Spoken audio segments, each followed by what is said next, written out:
when it comes to natural gas, America is truly the land of opportunity. First, it's an economic opportunity.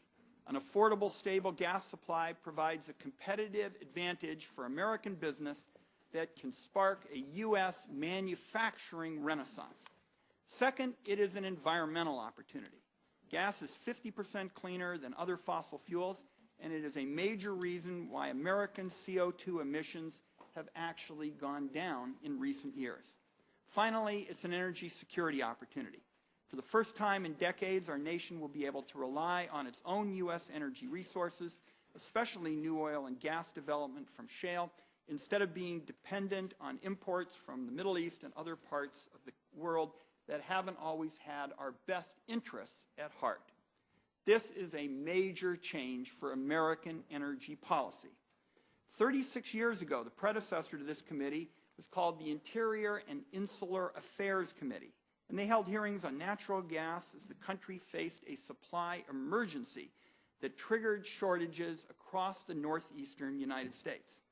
During that supply emergency, hundreds of thousands of people were laid off as commerce and industry reduced hours or simply shut down altogether.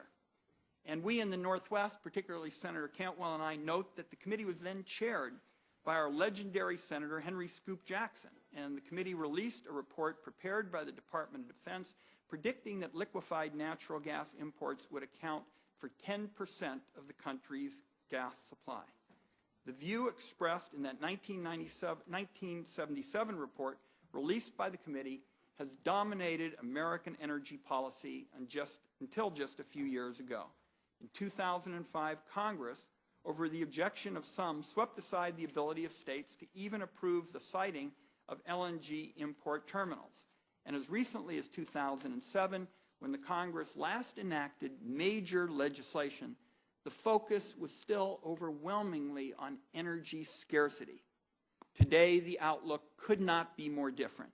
Instead of scarcity and shortages, the prediction is that domestic production will soon outstrip American demand.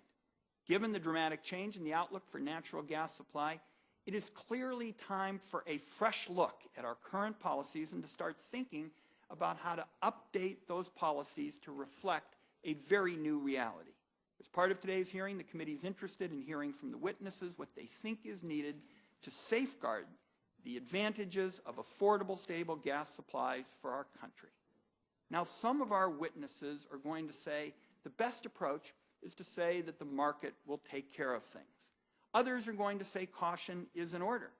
Just a few years ago, investors were still betting on building new natural gas import terminals.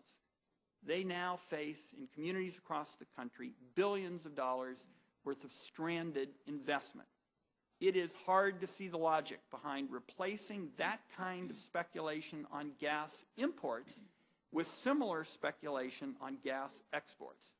My own view is we have to make sure we don't miss this opportunity for our nation's economy and millions of unemployed workers who are now looking for good-paying, family wage jobs that you can get from the American manufacturing sector.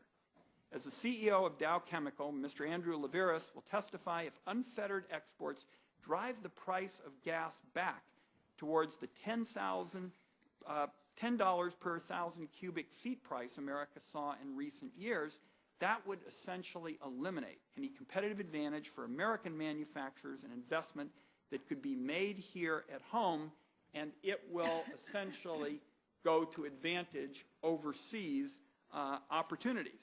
Instead of a manufacturing renaissance, major gas consumers could find themselves hit hard with energy price hikes and forced to sideline job-creating efforts.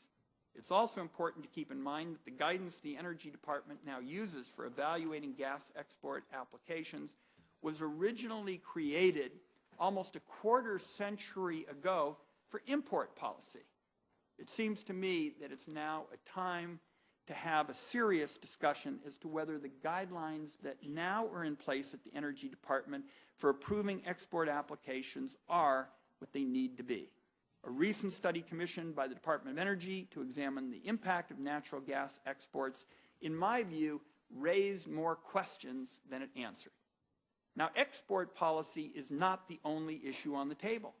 It would also be a missed opportunity if the environmental benefits that natural gas can provide in terms of reduced CO2 emissions were lost. Lost because of inadequate attention to issues such as fracking, methane emissions, flaring, and underground aquifers. Communities across the country have already been in touch with the committee to share their thoughts and concerns about whether the hydraulic fracturing process that's used to produce shale gas near their communities could result in the contamination of their groundwater supplies. That type of situation would not only be tragic for the affected community, but also could lead to citizens' pressure to shut down not only unsafe production, but also operations that were safe. Colorado's governor, who's here with us, the Honorable John Hickenlooper, who's been in the front lines in terms of grappling with these issues, is going to testify today on how he's worked to strike a balance between the economic and environmental interests in regulating natural gas production in his state. And Governor, we're anxious to hear about how your approach could be a model for the country. Here's my bottom line. Let's see if there is an economic and environmental sweet spot where U.S. gas producers can make enough money to continue producing, and U.S. manufacturers have an affordable, stable supply of natural gas, and where the environment is not only protected, but actually benefits from greater use of natural gas and lower CO2 emissions. Today's hearing gives us a chance to look at these and other issues. I look forward to hearing from our witnesses. Senator Murkowski and I have talked about these issues on a number of occasions. I intend to work very closely with her, and Senator Murkowski, it's going to be a pleasure to serve with you during this session, and please go forward with any comments you'd like to make. Thank you, Mr. Chair.